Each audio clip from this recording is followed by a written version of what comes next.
Bienvenida a, le decía, otros dos grandes amigos y dos grandes periodistas que también tienen en el alma tatuado el nombre de Sin Censura y por supuesto a su gente, a su público consentidor.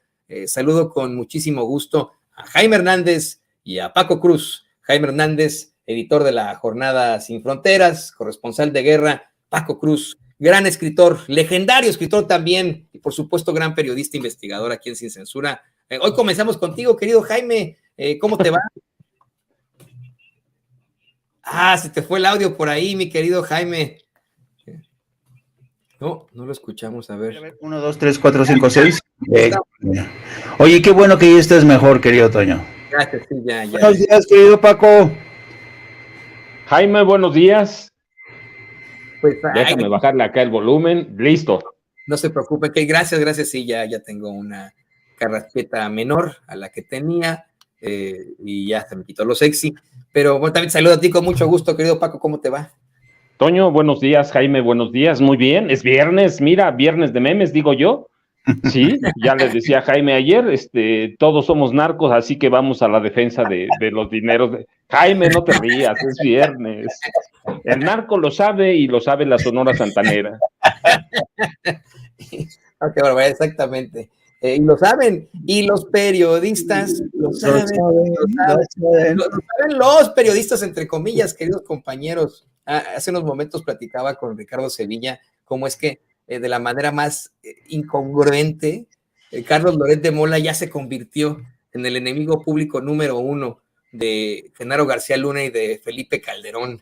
Les hace una serie de cuestionamientos que yo no me lo explicaba. No sé si hay gente que se está conectando ahora que no escuchó estas verdaderamente cuestionables declaraciones. Pero creo que vale la pena para poder enriquecer este debate en esta mesa de trabajo y mesa de análisis, que retomemos el editorial que hace el pseudoperiodista Carlos Loret de Mola, mejor conocido como Los Montajes, sobre alguien a quien él encumbró, con quien él hizo montajes, que era su vecino en Miami y que ahora pues es uno de sus principales críticos.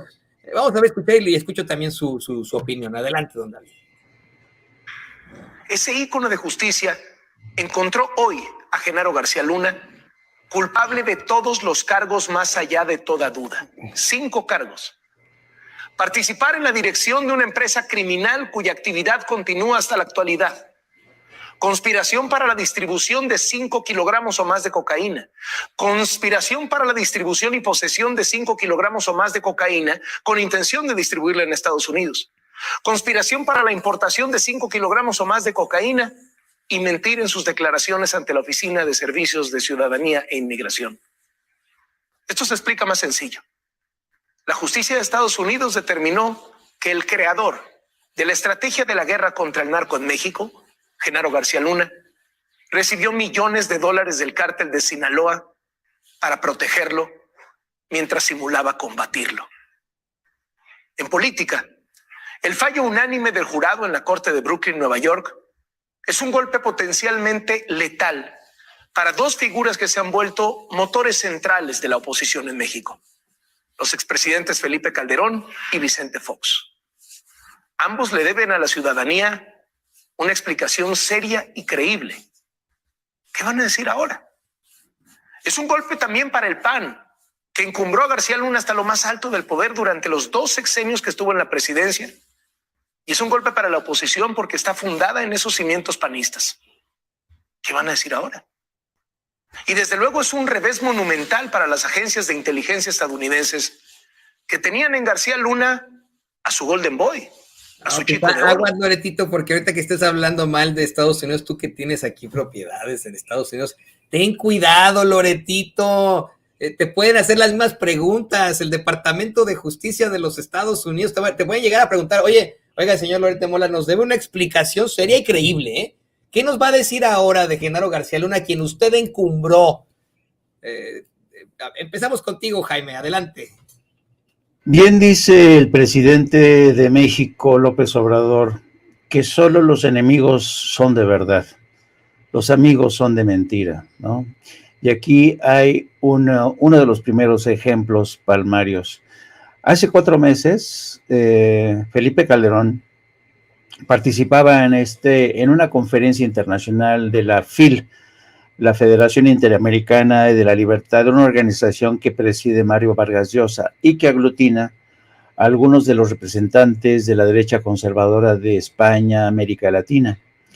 Y en ese foro es increíble cómo, bueno, para empezar, Calderón hizo una defensa vehemente de lo que fue su administración, atacó a López Obrador señalando que en el gobierno de López Obrador habían muerto más gentes que durante su presidencia, pero hizo un señalamiento con nombre propio y acusó al presidente de México de perseguir a Carlos Loret de Mola y a Víctor Trujillo Rosso. Hace solo 4 meses, decía que cómo era posible que en México un periodista de los más respetados como Carlos Loret de Mola sufriera el acoso de la presidencia de Andrés Manuel López Obrador, que esto era un atentado contra las libertades y el derecho a la libertad de expresión. Y ahora hemos visto de qué manera Carlos Loret de Mola le paga a su antiguo patrón, a su amigo, al presidente que más lo consintió, del que más oficios obtuvo junto con Genaro García Luna, no solamente él, la empresa Televisa. Durante el sexenio de Felipe Calderón, Carlos Loret de Mola se enriqueció como nunca, amasó fortuna, se encumbró, adquirió una columna política en el Universal, lo fichó una estación de radio, mantenía uno de los programas estelares de Televisa, y todo a base de embustes. Yo creo que fue el distintivo de toda una época. Los embustes de Carlos Loret de Mola eran solamente el reflejo de otros embustes de Genaro García Luna, que se hacía pasar por el superpolicía cuando sabíamos que era uno de los aliados claves del narco, y los embustes de Felipe Calderón, que llegó a la presidencia después de un embuste fenomenal, brutal, robándose las elecciones y después desatando una guerra que convirtió a México en una fosa común. Así es que no me extraña, ¿sabes?, en este mundo. Y ayer, fíjate que platicábamos Paco y yo de este tema, y yo de manera ingenua le preguntaba, oye Paco, ¿realmente la gente del PAN y ahora, en este caso, estos periodistas, podrán reencontrar el rumbo, podrán desmarcarse tan fácilmente de Genaro García Luna y su legado? Y me decía, y con toda la razón, el maestro Paco Cruz, es que eso es imposible, porque todos ellos son lo mismo, son una punta de bandidos y de sicarios. Así es que no me extraña, entre los sicarios, entre los ladrones se traicionan, es la moneda de divisa, nunca te puedes confiar de ellos porque el día de hoy son tus compadres, se van juntos de viaje, compran apartamentos en Miami, se hacen ilusiones, no, sí, vamos a pasarla a toda madre en Miami, pero al final sabes bien que pues la felicidad se acaba, ¿no?, cuando llega la mano de la justicia. Y es por eso, querido Jaime, querido Paco, que existe este planteamiento de que los periodistas no pueden ser amigos de los políticos, ¿no? Además de lo bonito que suena, de lo idílico que suena, de lo utópico que suena, es porque en algún momento podrían terminar de la greña y podrían terminar con problemáticas que los afecten a ambos. Esa es la realidad.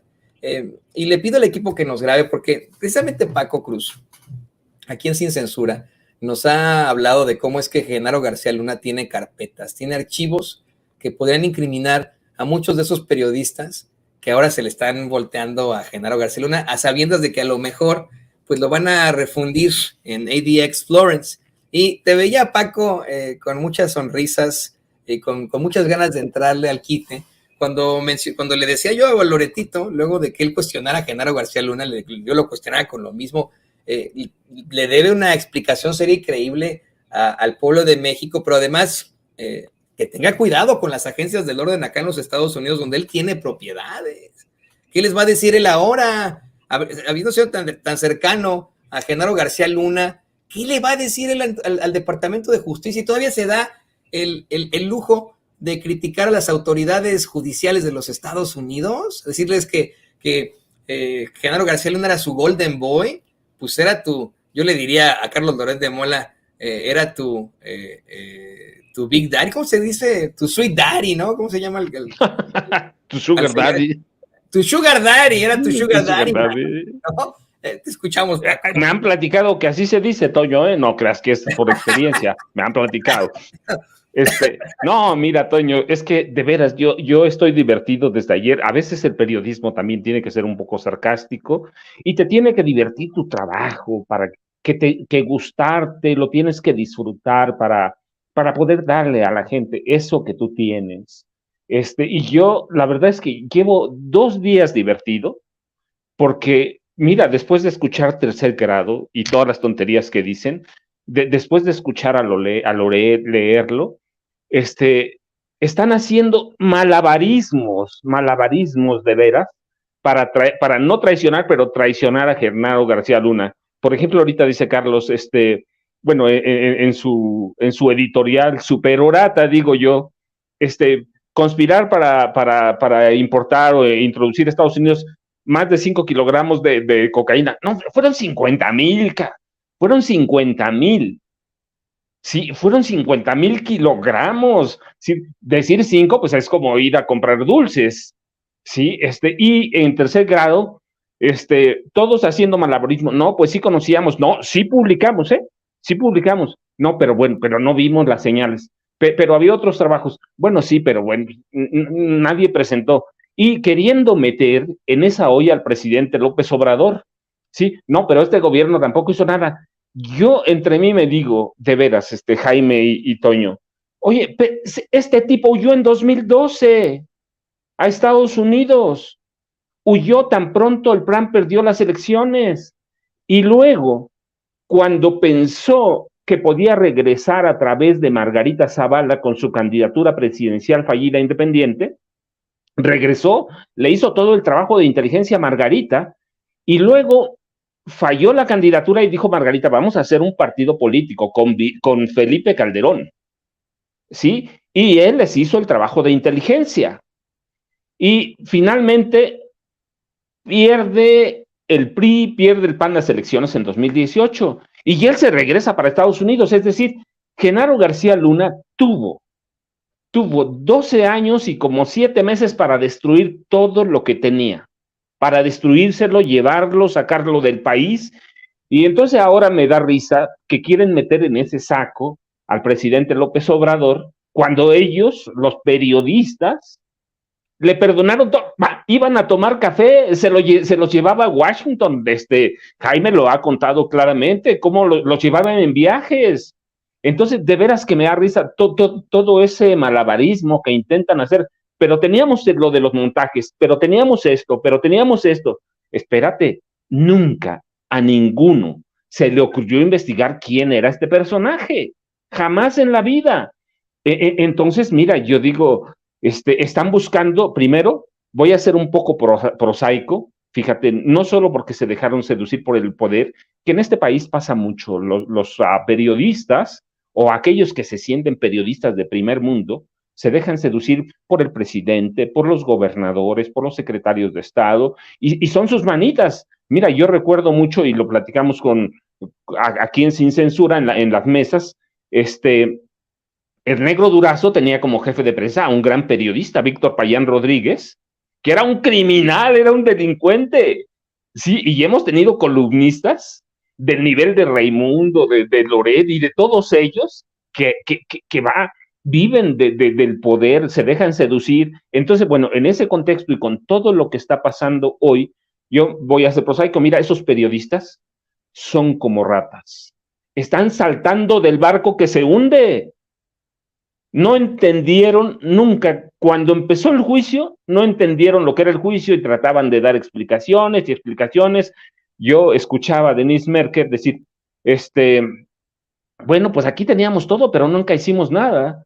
Y a los otros compañeros de mesa los escuchaba decir, bueno, pues pues sí, pero se presentaron testimonios que son muy válidos, pero no se presentaron pruebas. Desde el principio analizamos en este programa, en Sin Censura, lo hemos analizado no solo en la mesa, en pláticas, en notas, que cómo funciona un jurado en Estados Unidos. El conductor de ellos, Genaro Lozano, ha dado clases allá y no les pudo explicar cómo funciona, cómo se van armando las telarañas, las redes de un caso, un testigo dándole credibilidad al otro, armando todo un caso, y estos apenas nos vienen a descubrir cómo se calienta el agua, cómo se entibia, cómo se hace el hilo negro. Entonces, mira, para mí son ratas que están saltando cuando su amigo, porque lo iban a ver a la secretaría, o ese amigo les preparó grupos de agentes élite de inteligencia para entregarles la información que Genaro, esos periodistas que son ratas, porque esos son, se fueron a sentar con él en 2011 para decirle, sí señor, quiere que cambiemos la narrativa, mira, hay nada más que estudiar los periódicos después de aquel encuentro, pacto firmado, en el que todos dieron la cara, Sarmiento estaba sonriente, Loret estaba sonriente presentándolo, sí señor, ¿qué quiere usted? ¿Cambiar la narrativa? Se la cambiamos, ¿sí? Hay que ver lo que pasó después, los periódicos cambiaron, todos, los medios cambiaron, los fue a sentar a 700, estaban a las órdenes de Genaro García Luna y de Felipe Calderón. Entonces, a mí me da pena con un personaje, Genaro García Luna, que confió en estos que lo iban a hacer presidente de la República. Ninguno de ellos ha mencionado, ninguno en la mesa de tercer grado, ni Loret, ha mencionado que Televisa, te digo, aparte de los miles de millones de pesos que recibió en propaganda de los gobiernos de Felipe Calderón y de Fox, ninguno se ha atrevido a decir que Televisa recibió 120 millones de pesos para hacerle una pre-campaña presidencial a Genaro García Luna, con una telenovela que era un bodrio en realidad. Entonces ninguno, y eso Genaro lo está entendiendo ahora. En la cárcel, en mi pueblo y en los pueblos de cualquiera lo dicen, los amigos se conocen, pues ya descubrió que no tienen ni uno. Mira, uno de ellos decía, pues sí, ahora están descubriendo que tuvo muy mala defensa Genaro García Luna. Dice, no, pues ya descubrimos, no presentó esto, y nada más presentó un testigo. No vi a ninguno de esos periodistas, a ninguno de los funcionarios que lo defendían antes, empezando por los del CISEN que tuvieron el acceso a las carpetas de investigación sobre Genaro García Luna, no los vi ir a defender a Genaro, a presentarse, a decirle al abogado, mire, nosotros lo conocemos, es un hombre probo, es un hombre que trabajó en pos de la justicia de México, es un hombre que nunca se corrompió. Yo no los veo, yo no vi a nadie, y Genaro y la esposa y los hijos Luna y Genaro nunca vieron a ninguno de estos tipos que fueron sus amigos por casi 2 sexenios y casi 3 con el de Peña Nieto, Jaime y Toño. Así es, el día de las declaraciones y los testigos de la defensa, la única que se subió al banquillo fue la esposa de Genaro García Luna. Yo me esperaba ver ahí a Ciro Gómez Leiva como lo defiende tanto en sus programas. Dije, pues seguramente Ciro Gómez Leiva va a estar ahí de testigo por su amigo Genaro García Luna, o a David Páramo, o al mismo Pedro Ferriz Hijar, Pedro Ferriz de Con, a Loret de Mola, a Leo Zuckerman, a Sergio Sarmiento. Y no, como bien dices, la única que testificó fue la esposa. Y todos estos en algún momento, quiero usar la misma palabra de Loretito, lo encumbraron al punto de que podía, según ellos, ser candidato a la presidencia por el PAN. Y le voy a pedir al equipo de producción que nos grabe para enriquecer un poco más esta plática con estas imágenes que, bueno, puro audio por cuestiones de copyright, que le vamos a presentar. Creo que hace falta, compañeros, que la gente sí escuche cómo es que Sergio Sarmiento, Zuckerman y hasta Raimundo Rivapalacio se le voltean de la forma más terrible a su gran amigo y benefactor. Hace rato decíamos, eso es tal vez un eufemismo, pero a su sugar daddy, Genaro García Luna. Esto es lo que ocurrió en ese programa tan infame de Televisa llamado Tercer Grado. puesto lo que estamos viendo políticamente aquí, bueno, es un golpe enorme para el expresidente Felipe Calderón. No hay duda de que además la jugada, muy bien jugada por el presidente Andrés Manuel López Obrador, de hacer responsable a Felipe Calderón, pues le salió muy bien, logró mandar el mensaje de que los de antes eran corruptos, y yo ya conmigo ya no hay corruptos, pero los de antes eran muy corruptos, y el más corrupto de todos los corruptos era el presidente Felipe Calderón. Desde luego, Felipe Calderón queda muy mal, porque si no sabía, pues mal. Y si sí sabía, pues peor, ¿no? Entonces, por donde lo veas, es un golpe durísimo a Felipe Calderón. Lo que escribió Felipe Calderón: como presidente de México luché con toda determinación en contra de la delincuencia. Jamás negocié ni pacté con criminales. ¿En serio? ¿Lo siguen creyendo? ¿Hay alguien que lo cree todavía hoy? Ahora, de su respuesta no, me parece que la respuesta tiene que ver con que lo noqueó el veredicto y que él debía de haber escrito algo explicando, asumiendo la responsabilidad política, pero sí es responsable como jefe del Ejecutivo. Entonces, su respuesta, bueno, de entrada, y lo mantuvo. Claro. Y le dio la razón en todos estos aspectos intestinos, con el CISEN, con la Procuraduría, con el Ejército, en donde siempre decantó hacia él. Entonces, sí tiene él una responsabilidad política y sí tiene, o sea, sí es absolutamente legítimo que se le exija una explicación. ¡Sas! Hace unos momentos Paco nos hablaba de cómo es que pues todos estos señores tuvieron mucho que ver con Genaro García Luna. Mi pregunta para ti, Jaime, es ¿qué pasará ahora? ¿Ahora serán los nuevos enemigos de Felipe Calderón y de Genaro García Luna? ¿Ya no van a ir a marchar este domingo? ¿En algún momento enfrentarán las consecuencias estos remedos de comunicadores? Tú tienes mejores adjetivos para ellos siempre, querido Jaime. Audio. Perdón. Yo creo que, mira, todos ellos han demostrado una y otra vez que son, como periodistas, son unos increíbles contorsionistas. Hacen cada malabar para decir, donde dije, no dije, sino que dije Diego, ¿no? Y dices, a ver, chinga, ¿cómo no? O sea, así te la cambian, ¿no? Son maestros en el arte del malabarismo. El presidente se congratulaba esta mañana de que estos periodistas hubieran cambiado su punto de vista, pero yo la verdad no creo que hayan cambiado su punto de vista. En el fondo, ellos pues siguen abrazando la causa de la derecha y de sus amigotes, esos amigotes que los enriquecieron. Lo que pasa es que la realidad ha dado un paso al frente y no han tenido más remedio que rendirse ante la evidencia, ¿no? Pero pues así es el arte ¿sabes? Son como los políticos, ¿no?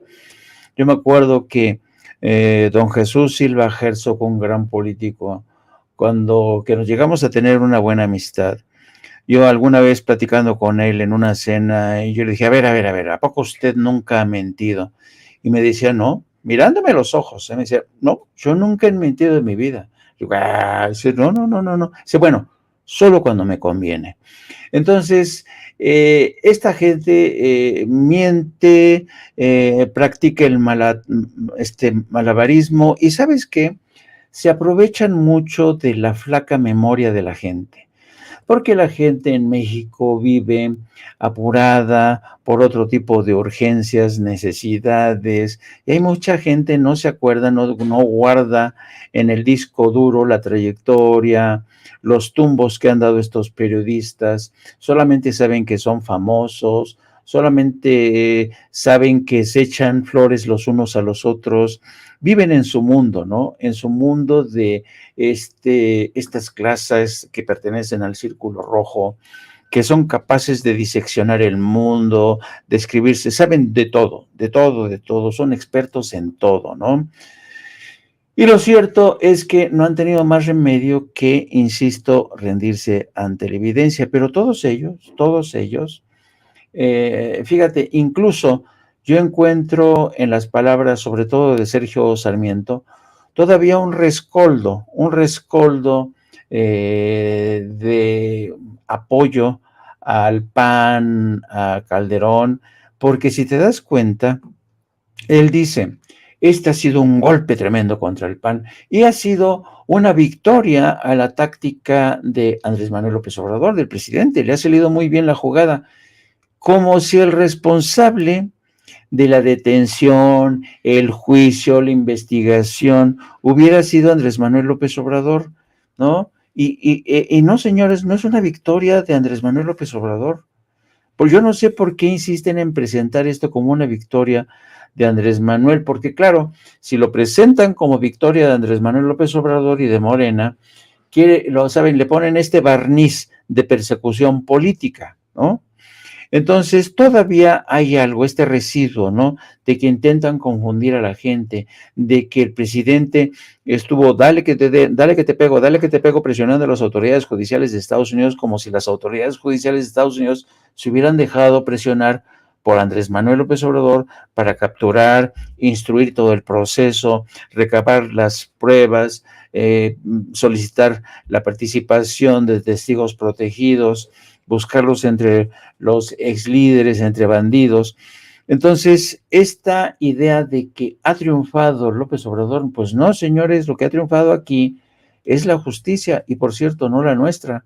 Ha triunfado la justicia de Estados Unidos, que por cierto, a la hora de impartir justicia, imparten los bueyes de sus compadres, porque ¿por qué no aparecieron en este juicio los socios de García Luna, algunos agentes de la DEA, algunos miembros de la banca internacional, por algunas compañías farmacéuticas que también son corresponsables de la crisis que hay en Estados Unidos por muertes por opiáceos? Entonces, generalmente los juicios para los mexicanos se han convertido,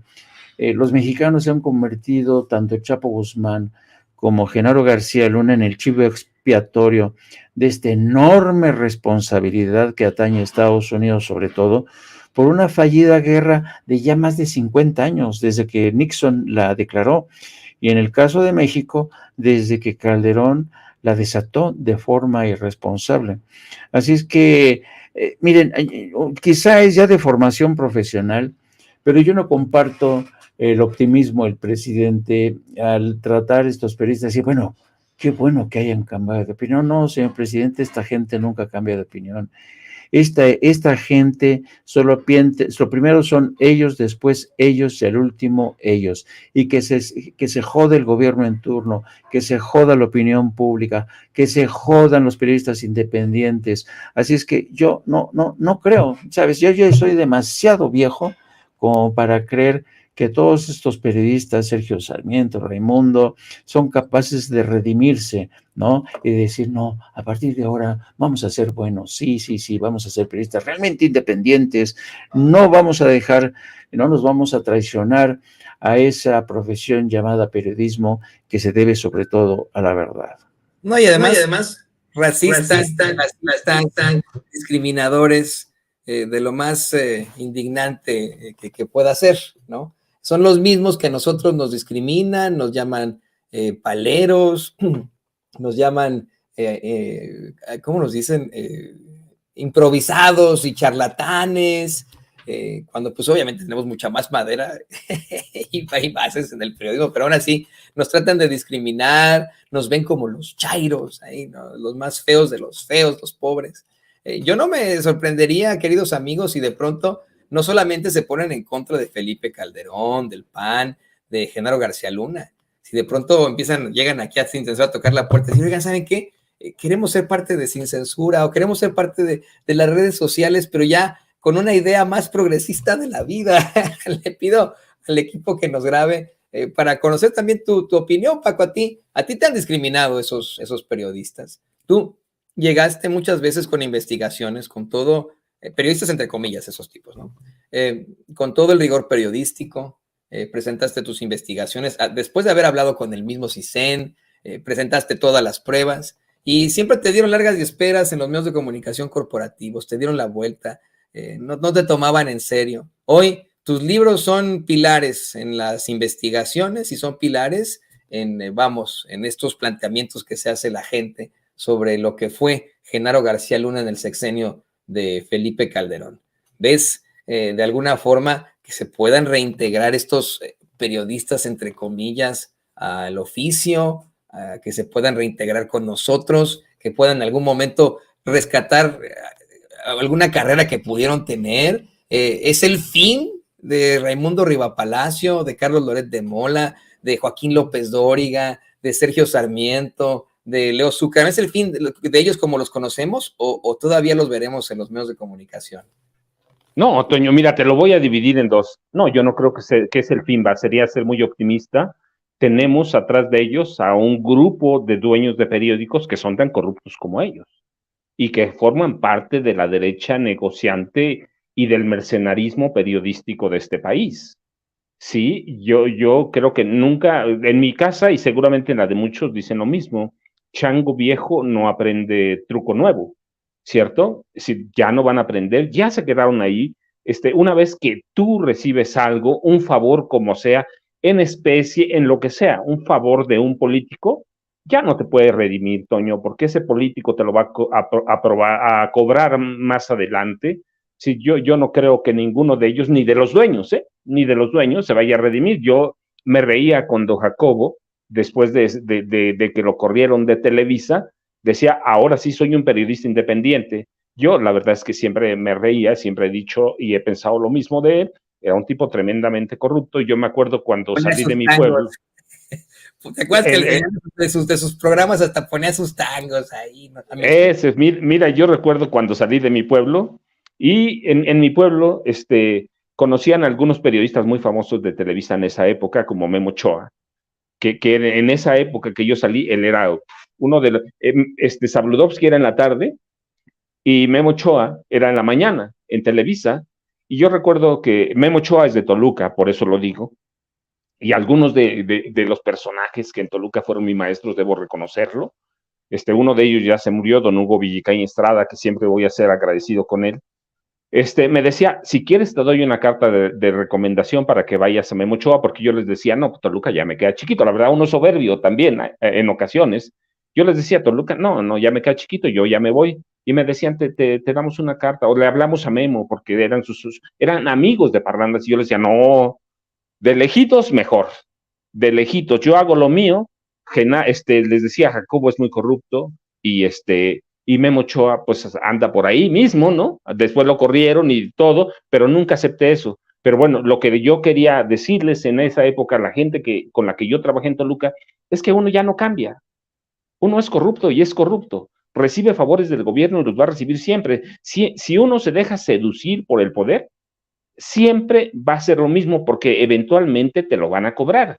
O si te dan empleo, en alguno de esos medios, TV Azteca, esos monstruos de la radio, la televisión vieja, te lo van a cobrar. Cualquier día los dueños te dan una patada, ahí está Memo Ochoa, por hablar mal de algo sobre el sindicato de Pemex y de Pemex, te dan una patada, ya sabes a dónde, y te mandan a volar, Toño, Jaime y Toño. Entonces, yo salí solo de mi pueblo y pero ese no es el punto. Si la corrupción es la corrupción, y uno lo acepta y ya. Y por el otro lado, mira, sobre si van a venir a pedir abrir la puerta, ya lo hicieron, Toño. No me digan que Loret trabaja en una gran estación de televisión, en una gran estación de radio, trabaja en un canal YouTube. Latinus es un canal YouTube que se lo paga el corrupto de Roberto Madrazo Pintado, es otra cosa. Sí, se fue a meter a lo mismo, tú ves, trabajaba para Televisa, ahora le rinde pleitesía a Roberto Madrazo Pintado y algunos otros impresentables por ahí del PRD, ¿no? Que alimentaban con dinero Latinus. Es decir, ya Internet, hay que ver a De la Micha qué es. No trabaja en una gran estación de televisión, tiene un canal propio. Entonces, ellos van a venir a hacer lo que nosotros ya hacemos, que les llevamos una delantera, y por el otro lado platicábamos los periódicos viejos, los medios viejos, que incluyen radio, televisión, prensa escrita, en 2000 se acercaron a Internet y entraron, pero hoy todavía no aprenden. Siguen con los mismos métodos de siempre, pero ¿por qué siguen en esos mismos métodos? Pues porque crecieron con los compromisos políticos, con los compromisos empresariales, con los compromisos de jueces, magistrados, con compromisos, algunos incluso de narcotráfico.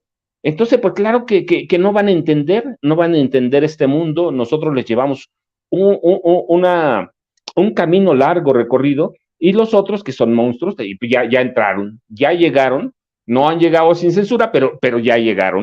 ¿Por qué? Pues porque abrieron canales YouTube, que no nos vengan a decir, yo trabajo, sí, y trabajan, por lo menos Carlos Loret de Mola, sabemos de dónde salen sus dineros para financiar su canal El Libroso. ¿De dónde? Pues de un político que fue tremendamente corrupto, tremendamente mentiroso, tramposo, y que participó en cualquier cantidad de fraudes electorales, que no nos digan a nosotros, y que viene de la escuela de Carlos Jan González, que fue su padre adoptivo. Entonces, ya llegaron, Toño, ya están ahí, y tienen un problema, que ya no pueden engañar, que ya no pueden decir a la gente, no, somos chayoteros, porque la gente ya los identificó, ya los etiquetó, y no se van a quitar esas etiquetas, por más que lleguen a lo que nosotros hacemos ya bastante bien. Entonces, no, Toño, creo que Jaime lo sabe, uno no cambia, uno no va a cambiar. ¿Cómo le dices al dueño del Universal? A los dueños de los soles, a los Vázquez Raña, que ya se murió el dueño original, el Vázquez Raña, o Olegario, dueño de Grupo Imagen. ¿Cómo les dices que cambien si tienen cualquier cantidad de negocios que sobreviven de negociar con el Estado? Así que no cambia, Antonio, yo no creo, y podemos ir al resto del país, vamos a encontrar quizá 10 medios verdaderamente independientes de los viejos, 10 a lo mejor, ¿sí? Y que son muy decentes, muy respetables. Está en Tijuana Z, y luego ya me perdí, entonces con los dedos de las manos podemos contar a los independientes viejos, y a los viejos nuevos, pues vamos a encontrarlos ahí en internet haciendo lo que han hecho toda la vida. Definitivamente, ahí los veremos como Sabludovsky. Nada más le falta a Loretito cerrar sus programas con tangos como lo hacía Jacobo Zabludovsky. Nada más esa le falta, ¿no? Nada más. Y bueno, ¿qué les parece, compañeros, que vamos a la última ronda de preguntas en esta nuestra mesa de análisis, nuestra mesa de diálogo? Le pido por favor al equipo que nos grabe. He buscado este tema con ustedes porque ambos han sido corresponsales en distintos países. Conocen mucho de lo que pasa, por ejemplo, acá en los Estados Unidos, y creo que es importantísimo que podamos hacer este planteamiento con ustedes, puesto que es un tema delicado, escabroso y muy, muy indignante. Estoy convencido que ustedes dos y que el público consentidor, mucha gente en el público consentidor conocen al congresista demócrata entre comillas, Chuy García, Jesús Chuy García. Jesús Chuy García, que hoy intenta una vez más ser el primer alcalde de origen mexicano que haya tenido Chicago, Illinois. Y eso suena muy bonito. De hecho, hace algunos años también buscó la alcaldía y fue derrotado por el también muy cuestionable Rahm Emanuel, quien, entre otras chifladeras, como alcalde de Chicago, quitó presupuesto de las escuelas en los barrios más pobres de la ciudad, en la zona del oeste y del sur de Chicago, para contratar más policías y más armamento, en lugar de establecer más programas, de música, más programas educativos, culturales. No, Rahm Emanuel siempre resultó así y también era demócrata, ¿no? Bueno, si me lo preguntan, queridos compañeros, a mí me parece que a pesar de que Chuy García se perfilaba a ser un gran político de origen mexicano que nos podrá representar acá en los Estados Unidos, me parece que salió peor que Rahm Emanuel. De un tiempo a la fecha ha mostrado una serie de cercanía, pues una serie de comentarios, ha mostrado su cercanía a la derecha mexicana, específicamente al Partido Acción Nacional. Y la última, la que se aventó ayer por la tarde, la chistosada con la que salió, me pareció verdaderamente indignante.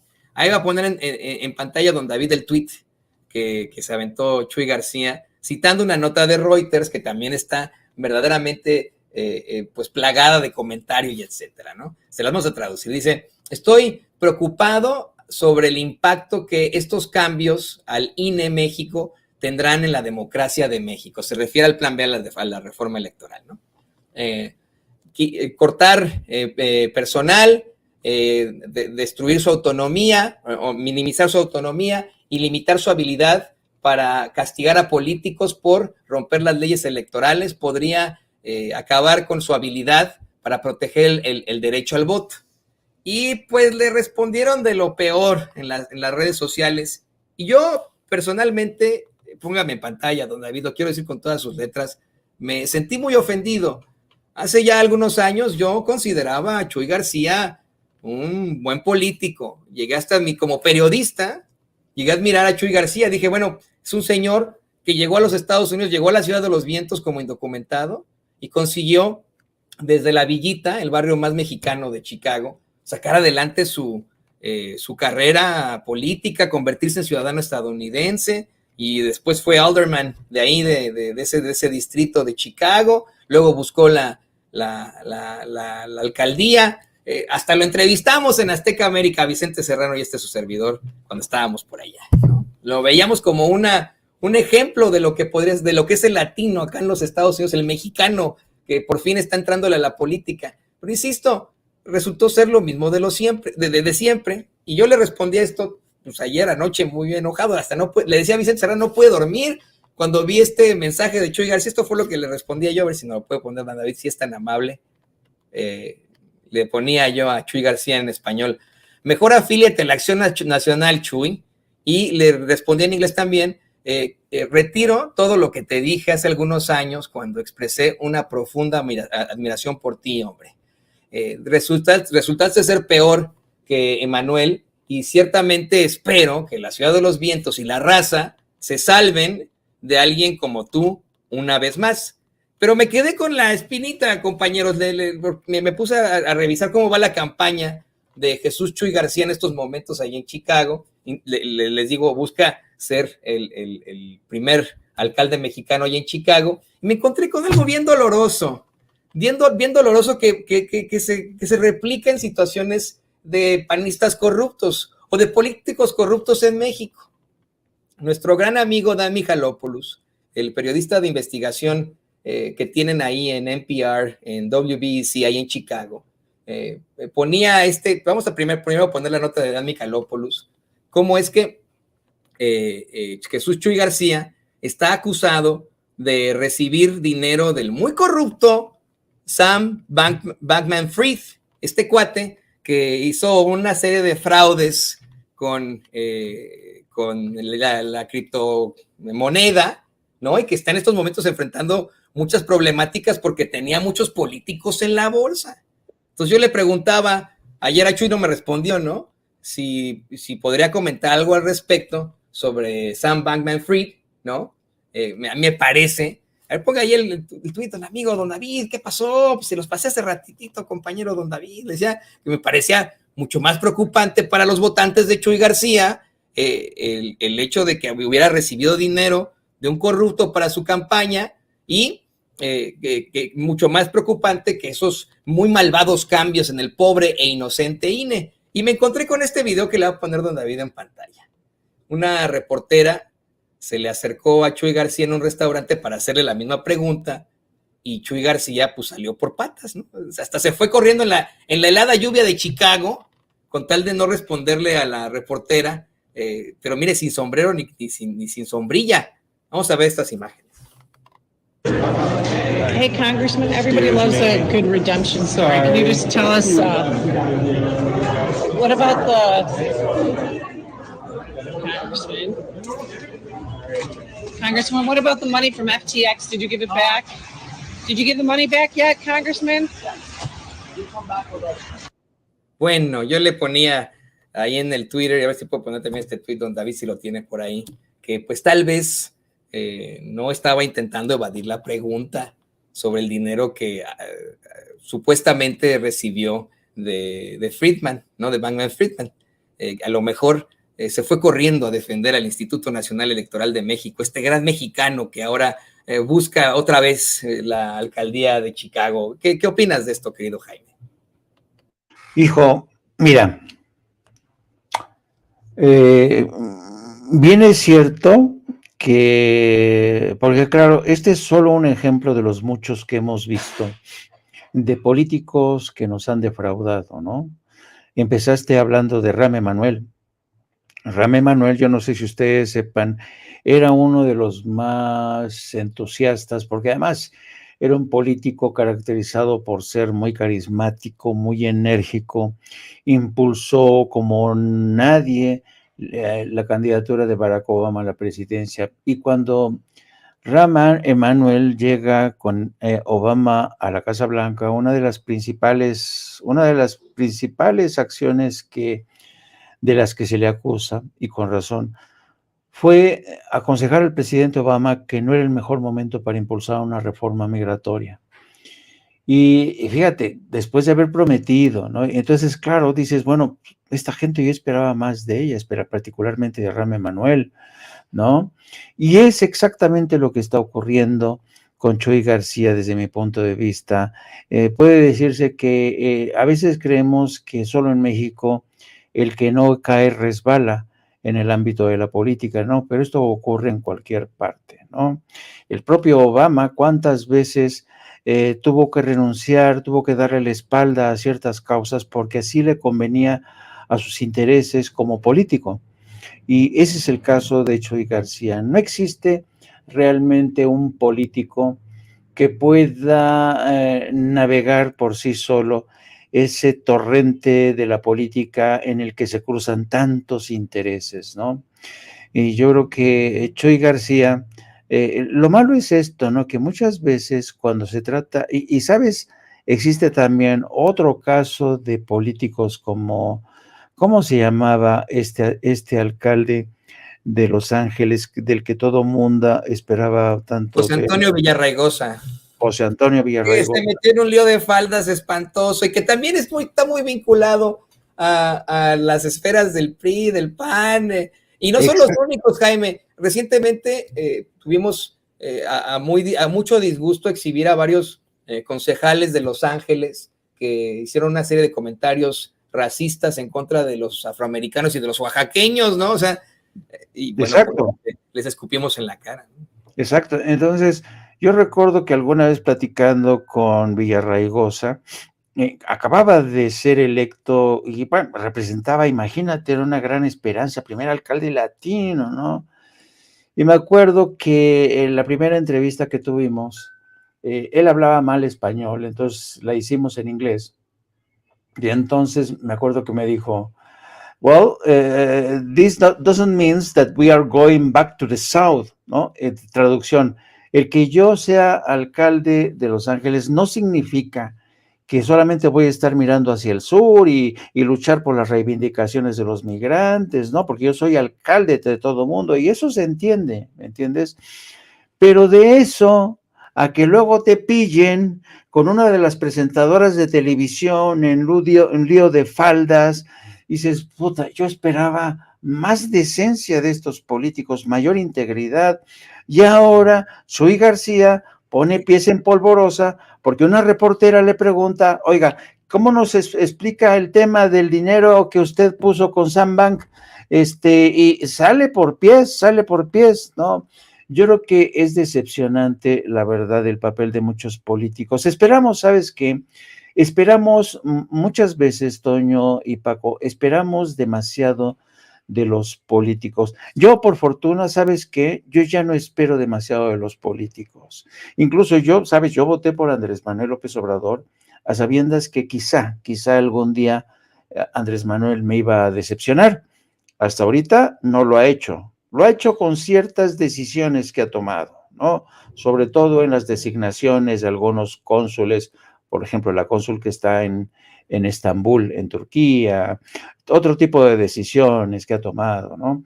Pero el récord de Andrés Manuel López Obrador realmente es impresionante y yo creo que pasará a la historia como uno de los mejores presidentes en la historia de México y por eso no me arrepiento de haber votado por él. Pero jamás he depositado toda mi fe en los políticos. Los políticos son esos hombres que son capaces de robarle los dulces a los niños cuando salen a la salida de las escuelas, ¿no? Son políticos. Y fíjate que yo creo que por eso los periodistas tenemos la obligación de tener cierta cercanía con los políticos, ¿no? Incluso tener una luna de miel, ser sus cuates, irnos a cenar, a tomar una copa, ¿me entiendes? Pero nunca irnos a la cama con ese político, irnos a la cama con el poder, porque una vez que te encamas ya te jodiste, ya no puedes, y eso es lo que ha pasado en México, que muchos periodistas se fueron a la cama con el poder, empezando por Carlos Loret de Mola, Raimundo Riva Palacio, Sergio Sarmiento, todas estas gentes que dices, pero ¿cómo es posible que esta gente defienda hasta ad nauseabundum a estos personajes que son los ladrones, porque no pueden mantener esa equidistancia. ¿Por qué? Porque la perdieron la noche en que le entregaron su flor a los políticos. Y yo quiero hacer la aclaración en estos momentos, ¿no? Eso de lo que haya hecho en su momento José Antonio Villarraigosa con la conductora de televisión, lo que haya hecho la conductora de televisión o José Antonio Villarraigosa en su tiempo libre, pues es muy su pedo, ¿no? O sea, honestamente. Lo que molesta es lo hipócritas que llegan a ser, lo mucho que nos han defraudado, así como dice Jaime. En este caso de hace algunos meses, bien indignante, de varios, pues con varios concejales allí en Los Ángeles, a los que había uno que yo admiraba muchísimo, porque su mamá, vaya que le echó ganas, procedente de Centroamérica y de Sudamérica. Su papá era de Sudamérica y la mamá de Centroamérica. Este cuate, se me acaba su nombre, ya intento de hecho olvidarle, Kevin de León, fue uno de los que participó en estos comentarios absolutamente racistas y misóginos, racistas contra los afroamericanos y contra los oaxaqueños, imagínense ustedes, completamente misóginos de estos tipejos. El caso de Jesús Chuy García es aún más doloroso, porque vemos que tenemos un partido demócrata que asegura ser muy liberal y progresista. La finalidad de la campaña de Chuy García en estos momentos en Chicago es tratar de convencer a todos los votantes que él es mucho más progresista que Lori Lightfoot, la actual alcaldesa de ese lugar, que no es pero para nada progresista. La señora fue fiscal, fue policía, ¿no? O sea, también no estoy aquí para defender a Lori Lightfoot, no me malentienda, estaba ya hasta donde había haciéndome caras. No estoy defendiendo a Lori Lightfoot. Pero me molesta porque una persona de nuestra patria, de nuestro origen, en lugar de hacer un muy buen papel, en lugar de representarnos como mexicanos acá en los Estados Unidos, se convierte en lo mismo que es el Partido de Acción Nacional. No estoy diciendo que Chuy García sea un narco como los panistas, pero si se comprueban estas acusaciones sobre el financiamiento de Bankman-Friedman, pues sí sería un corrupto. Y eso está pésimo. Ese alcalde, yo creo que los chicagoenses no quieren. No sé qué opinas tú, querido Paco. Mira, yo voy a darte otro punto de vista, Toño, que conozco bastante bien, al margen de que yo siempre voy a adorar Chicago, porque, bueno, pues parte de mi vida ahí la hice, pero voy a otro punto de vista que lo he estudiado mucho. ¿Por qué este tipo de personajes, de políticos de ascendencia no solo mexicana, sino salvadoreña o nicaragüense, de Latinoamérica en general, se vuelven así? Hay varias razones independientes de las internas en Estados Unidos y de las cuestiones políticas. Mira, hay que reconocer que históricamente el PRI, por ejemplo, fue muy exitoso en vender algo un país que no existe. Sí, por décadas este país tuvo desapariciones, matanzas colectivas, narcotráfico a gran escala, y esa imagen no se representaba no solo en Washington, sino en todo Estados Unidos. Si teníamos un régimen, una dictadura de partido, y no se reflejaba porque las notas sobre México en Estados Unidos eran muy buenas. Y para mí eso representaba una sola situación.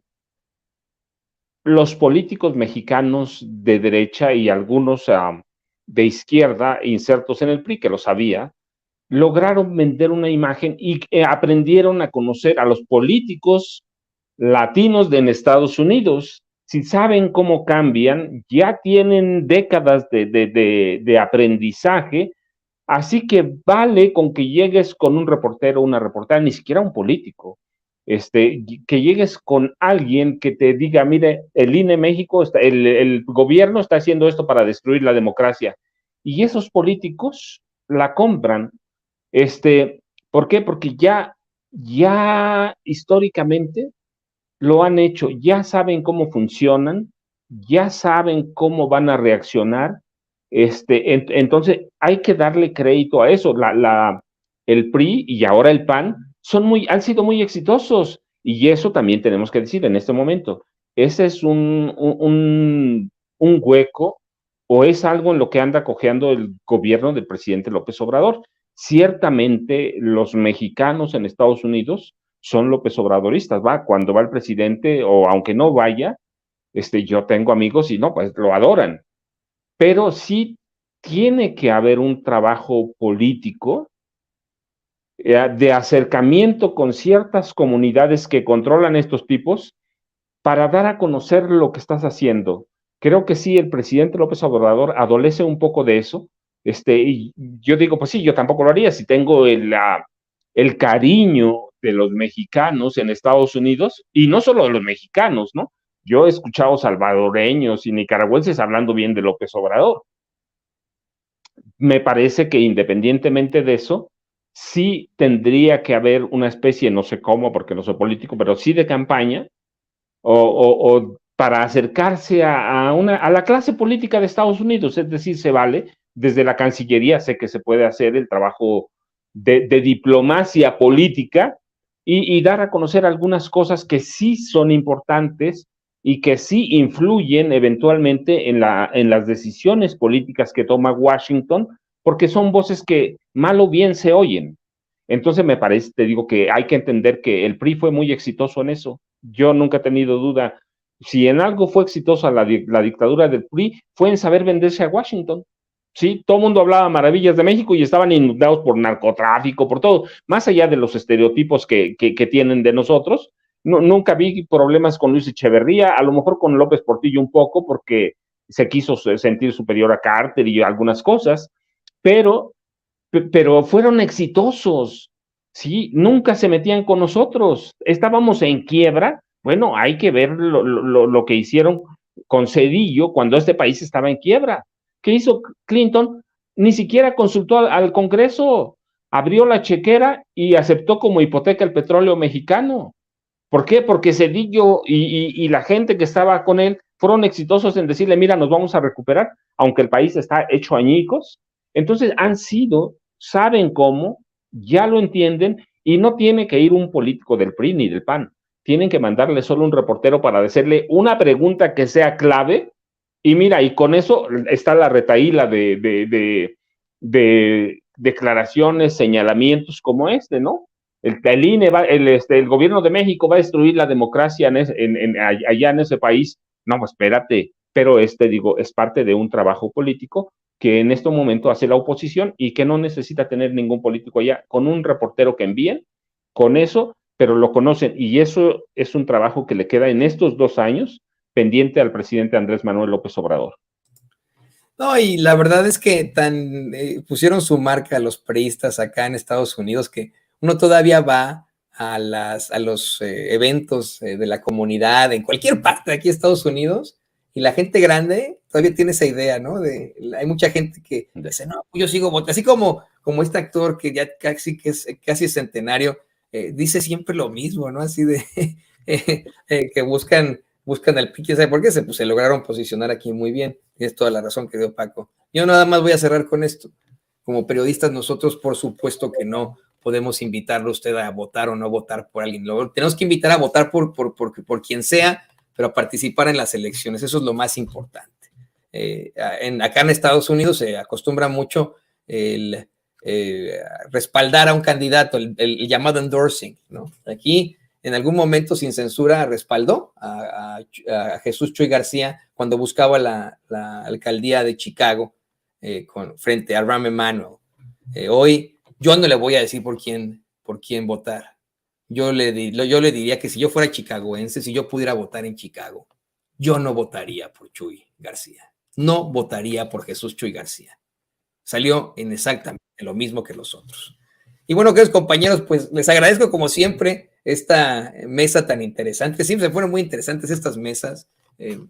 Querido Paco, estabas tú, ¿por qué no nos compartes tus redes sociales para que la gente se ponga en contacto contigo? Toño, Jaime, antes de despedirme de ustedes, bueno, me despido. Muchas gracias, Jaime. Si hay a la noche, ahí estoy pendiente, estoy trabajando. Ya a Toño, @Paco Cruz Jiménez en Twitter, Francisco Cruz Jiménez en Facebook. Y aquí estamos, gracias por la mañana. Hay que ir, mira, no quiero ser grosero con ustedes, ni allá en la producción, pero es hora del desayuno, del almuerzo, discúlpenme. Y en mi pueblo es viernes de chilaquiles con un filetito de res. Ah, qué rico. Fíjate, eso fue lo que yo le hice anoche a mis hijitos y a mi esposa, pero con huevito. Les hice unos chilaquiles con un huevo muy, muy ricachón y unos frijolitos.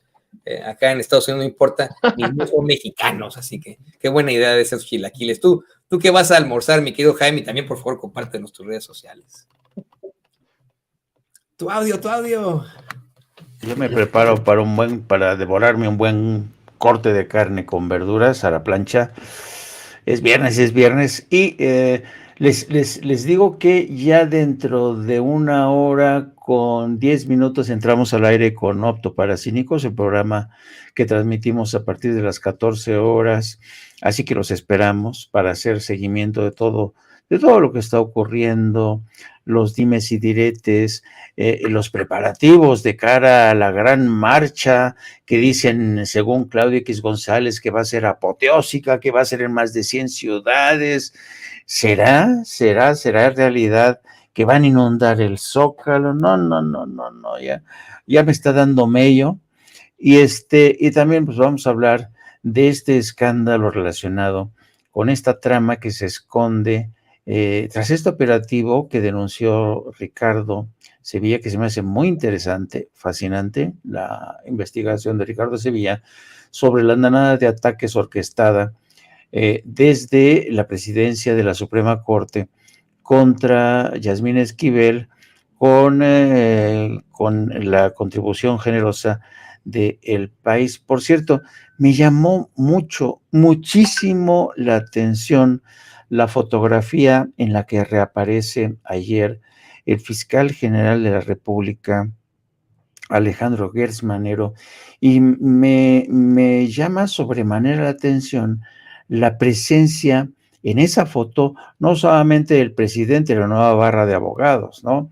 Sino también la presencia, porque, miren, a esta foto me refiero.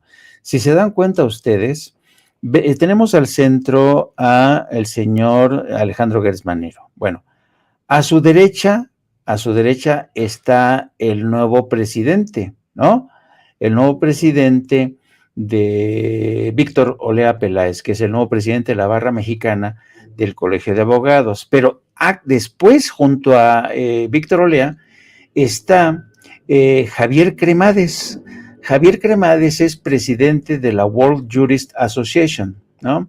Bueno, ¿quién es Javier Cremades, el hombre que está junto a Víctor Olea Peláez? Es uno de los abogados que ha representado, entre otros, al líder de la oposición venezolana, ¿cómo se llama? Que reconoció Estados Unidos, ahorita se me va. Guaidó, exacto, gracias Paco. Representa a Guaidó, ha representado este señor, el señor Javier Cremades, es experto en litigios internacionales que tienen que ver con medios de comunicación. Bueno, pero en esta misma foto, que está, vimos a la izquierda al nuevo presidente de la barra de abogados, Víctor Olea, y Javier Cremades, pero del lado derecho nuestro van a ver ustedes al señor Navalón, que tiene doble nacionalidad, es uno de los más importantes cabilderos de empresas españolas, y al lado de él, el de la barba, es Juan Luis Cebrián. Juan Luis Cebrián también es un empresario español que representa intereses de empresas españolas. Juan Luis Cebrián llegó a ser el todopoderoso amo y señor del Grupo Prisa hasta que lo compró el francés de origen armenio Joseph Orboulian, que lo sacó a patadas a Juan Luis Cebrián de ese grupo por petición expresa de Pedro Sánchez, el primer ministro español. Sacó el nuevo dueño del país a patadas a Juan Luis Cebrián y con toda la gente que él era leal a Cebrián. Entonces, Cebrián ya se alejó del Grupo Prisa. Mi pregunta y lo que me resulta muy, muy interesante esta fotografía, ¿cómo es posible? ¿Por qué se entiende la presencia de Javier Cremades, que es íntimo amigo, por cierto, de Juan Luis Cebrián? En esta foto, ¿saben? ¿Se acuerdan de esta película de Pinocho? Cuando salían estos lobos que trataban de estafar a Pinocho, lo utilizaban prácticamente como su títere. Está rodeado ahí Gertz Manero por cada personaje que dice, santo cielo, pero ¿qué tenía que hacer ahí Juan Luis Cebrián y Antonio Navalón? La verdad, no sé, pero se me hace una composición de escena bastante curiosa, y sobre todo que está en el centro de todos ellos el fiscal general de la República, Juan Luis Cebrián. Sí, es una foto de análisis, pues hay que estar muy pendientes de la misma. Y queridos compañeros, pues yo les quiero agradecer, por supuesto que nos estaremos conectando con ustedes a sus redes sociales, estaremos viéndolos más adelante aquí en Sin Censura, y pues nada más el gran abrazo para ustedes, ahí lo tiene usted. Jaime, Toño, vamos a almorzar. Vamos a almorzar. Es cierto. Gracias, Dios. Escritor y periodista, y Jaime Hernández, editor de La Jornada Sin Fronteras. Y le pido